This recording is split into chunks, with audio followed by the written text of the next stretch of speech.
Ada sebagian orang bertanya, kapan kita ini, sampai kapan kita ini berhenti menjadi seorang peruqyah?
Assalamualaikum warahmatullahi wabarakatuh.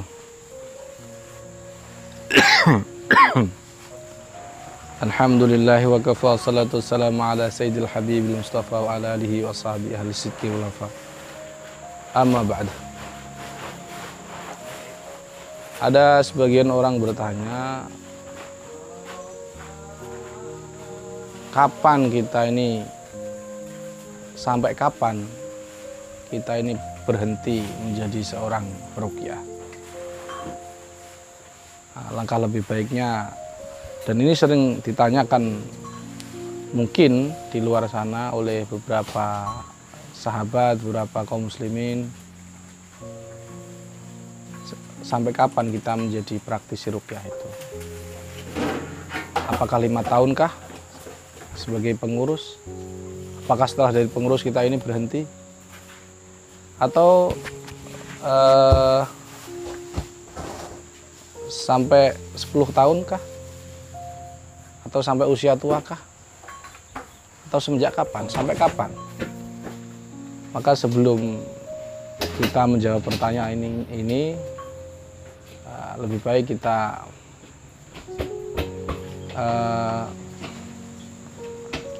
mendengarkan firman Allah Subhanahu wa taala.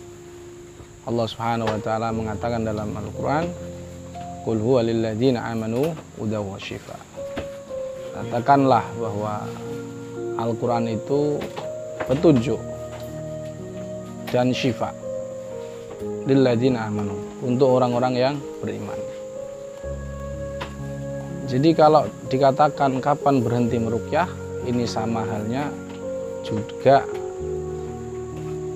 pertanyaan kapan, sampai kapan kita ini menjadikan Al-Quran sebagai syifa.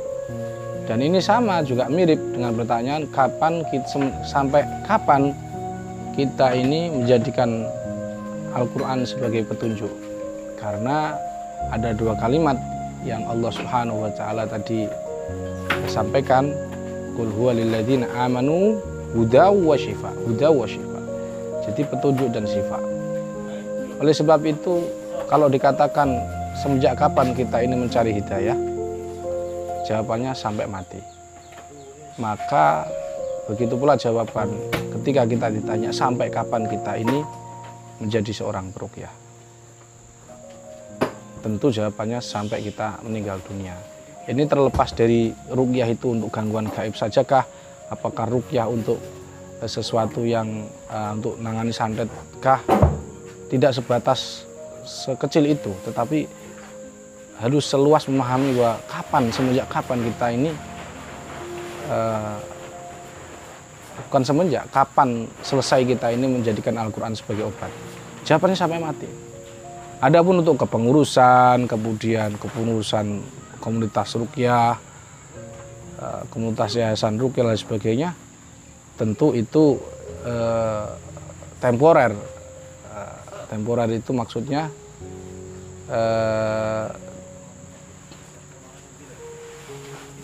hanya beberapa tahun. Tetapi kalau dikatakan bahwa sampai kapan kita ini menjadikan Al-Quran obat, ya tentu sampai kita, Allah Subhanahu wa Ta'ala menyebut melepaskan ruh kita dari jasad kita. Saya kira itu aja saya kira. Semoga Allah Subhanahu wa Ta'ala memberikan anugerah kita untuk tetap istiqomah menjadikan Al-Quran sebagai obat, walaupun kepengurusan CRA misalkan atau kepengurusan organisasi ruqyah yang lain itu hanya 5 tahun, tetapi kita tetap istiqomah menjadikan Al-Quran syifa. Al-Quran tidak hanya untuk menangani santet, Al-Quran tidak hanya untuk kita ini sebagai pengurus CRA atau pengurus ruqyah tertentu, tapi sejauh kita menjadikan Al-Quran itu sebagai syifa, maknanya seperti itu. Jadi tentu kalau dikatakan sampai kapan kita menjadikan Al-Quran sebagai syifa, ya tentu sampai kita, Allah Subhanahu wa Ta'ala berkenankan kita meninggal dunia atau sampai melepasnya ruh kita dari jasad kita. Sehingga mudah-mudahan kita tetap istiqomah. Sekali lagi, pengurus CRA, pengurus komunitas ruqyah dimanapun berada hanya temporer, hanya sementara. Sedangkan kalau kita menjadikan Al-Quran sebagai syifa, itu tentu selama-lamanya. Oleh sebab itu tetap istiqomah. Wastaqim kama umir. Istiqomahlah kalian sebagaimana kalian diperintahkan. Subhanakallahumma wa bihamdika asyhadu an la ilaha illa anta astaghfiruka wa atubu ilaik. Assalamualaikum warahmatullahi wabarakatuh.